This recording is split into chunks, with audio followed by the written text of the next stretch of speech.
When I said I didn't want to do episodic reviews of season 2 of RUROUNI Kenshin like I did with the first season, I was being for real.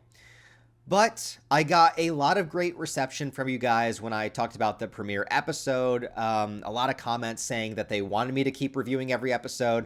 Specifically, I got a super chat from J underscore DS4800 for $10, which is going to be way more than I make on the actual video. The video got like 1.5 thousand views, so that probably equates to like $2.75 or something like that. I don't know. So the $10 super chat really helps me out there, and I deeply appreciate it. Thank you so much.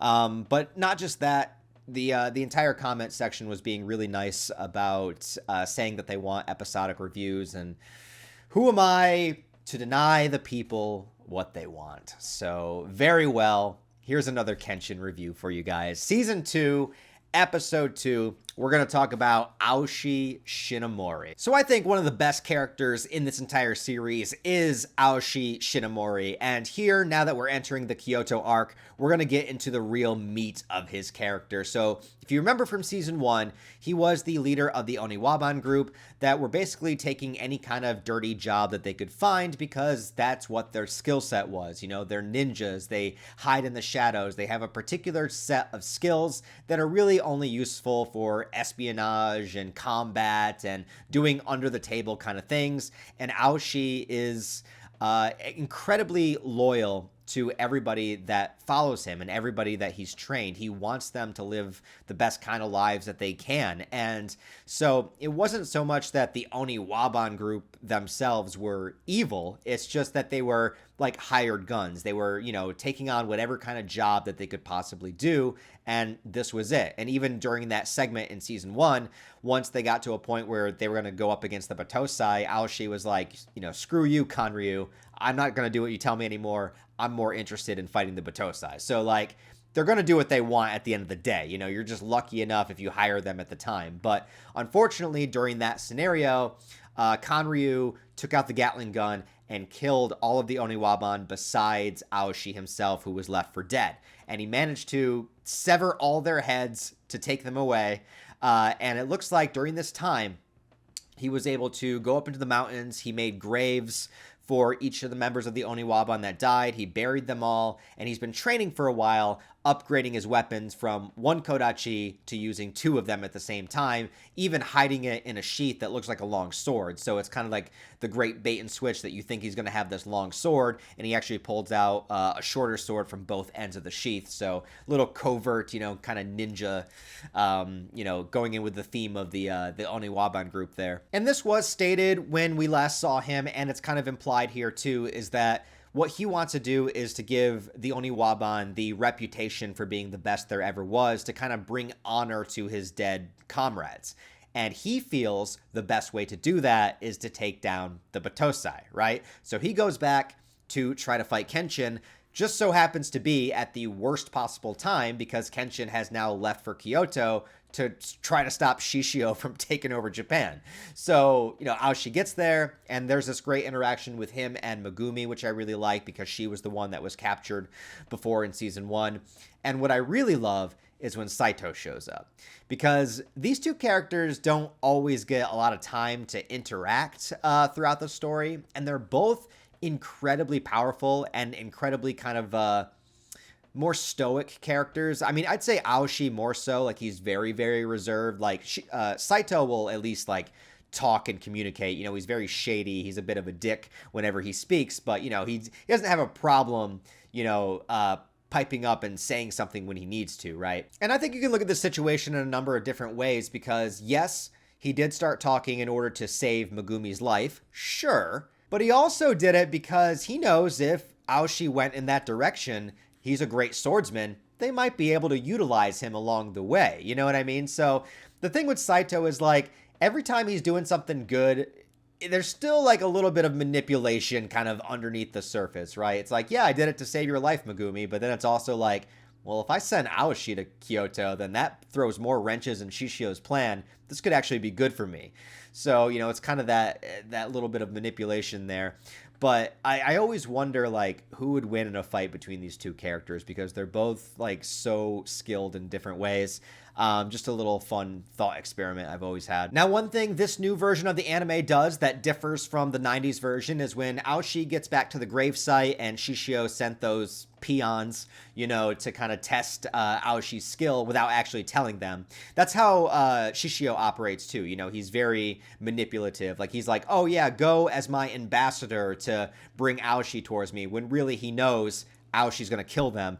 And really, the whole situation is just a test to see, like, how efficient Aoshi is at killing, right? So he's using his own men in order to be pawns to get a stronger potential, you know, counterpart on his side as well. So Aoshi's kind of this, like, wild card, right? Because Saito is like, he would be very useful for us, and then Shishio is like, he would be very useful for us, when really all Aoshi wants to do is kill Kenshin right now. That's the only thing that's on his mind. So, you know, there's all these strings that want to attach to him, and he's not having any of it. But they did expand this fight sequence. So in the manga and in the original anime, when these 4 guys attack Aoshi, it's over in like one move. Like, they jump and attack him, and he's just like takes him out super quick. This anime expanded the fight a little bit more. And it's interesting the way that they did it, because it really made it feel like Aoshi didn't want to kill them. Like, he was like, just leave this area right now. Like, if you don't leave, I'm going to kill you, but get out of here, which I think he also says in the previous versions. But in this one, they attack him a few times, and he keeps dodging. He keeps getting out of the way. And it really made it seem like Aoshi is being resistant to kill them. You know, ultimately he does, though. So I think that's the kind of creative twist on it, is that, sure, he doesn't just kill them outright, but eventually he does anyway. So even if there was, like, good intention of, like, saying he wants them to leave, you know, he still doesn't have, like, remorse in his body after he kills them, you know, which, I mean, to be fair, they attacked him, you know, so it's like self-defense technically. So he's basically our new player in the game. So we know the setup of what's happening. We know that Shishio is in Kyoto and he's assembling his group. We know that Kenshin's on his way there. Saito, I guess, is still up in Tokyo, but he'll take a horse and carriage. He'll get there a lot faster than just walking. Sanosuke is on his way. Kaoru and Yahiko are on their way. And that's another thing that I really love about this story arc, is that I like that it splits up the characters, because they're all going to the same location, but they all have different methods to getting there. And they also have different, like, reasons for going. Like, you know, Sanosuke is going because he's pissed off and he wants to prove himself to Kenshin. You know, Saito is going because it's his job. Aoshi is going because that's where he hears Kenshin is, you know, and then Kaoru and Yahiko just miss Kenshin and they want him back, and they're going. So I like that all the characters are going for their own reasons, in their own way, with their own methods, and it makes for some really good storytelling as far as, like, new interactions. And one of those new interactions is Kenshin meeting this girl named Misao. Misao is one of my favorite characters in the whole story. She's hilarious, she's fun, she's a badass. She's everything that you want her to be. Like, she can be the comic relief, but she can also be, like, the emotional center point many times. And so, like, I love when they first meet each other, because he hears a girl screaming, and he's like, oh, like, you know, Kenshin's gonna go rescue her. And then he gets there, and she's actually the bandit that just kicked the ass of, like, 4 dudes that were trying to rob her. And he's like, well, this is interesting. So there's a lot of fun banter, and that will continue to grow throughout the story arc. There's a lot of good interactions between Kenshin and Misao that will happen. But the big reveal, of course, at the end of the episode, is that Misao was also part of the Oniwaban group, and she went to Tokyo to try to find Aoshi and the others, and was unsuccessful. So now Kenshin knows that she thinks that they're alive, and it's up to Kenshin to try to decide, like, should he tell her the truth of what happened? If he does, will that make her and whoever's left of the Oniwaban an enemy? Aoshi's still alive. He's out there. Does he tell her that? There's so much confliction that just starts right here with what he should do. And even though she's, like, you know, she's a badass, she's a ninja, right? She's a 16-year-old girl that's, like, hopeful and excited about the hope of seeing Aoshi again. So, like, does he take that away from her? You know what I mean? So there's good drama that's happening there. That is something that I really like about this portion of the story. So yeah, I really like this episode also. I think my opinion about this is pretty much the same as the first one, where right now, obviously, you know, I prefer the 90s version, but I do think that this is a significant improvement from season 1. And I do like the little bits that they're expanding. You know, they're adding a little bit more here and there to kind of just flesh it out a little bit. Which is different, and I like it. And I don't think it's like changing too much. I don't think it's like changing anything core or fundamental about the story. It's just nice little additions. So yeah, so far so good. I'm on board with it. So yeah, let me know what you guys think about Rurouni Kenshin Season 2, Episode 2. I wasn't going to do this video. I really wasn't. I honestly, legitimately wasn't. But just because you guys were so nice in the comments last time and throwing me some support, I mean, you give to me, I'll give back to you. You know, that's how it works, man. So thanks, guys. I appreciate it. Give this video a thumbs up and a comment. Help it out in the algorithm.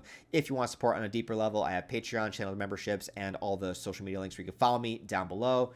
Other than that, have a wonderful day, guys. I'll talk to you next time.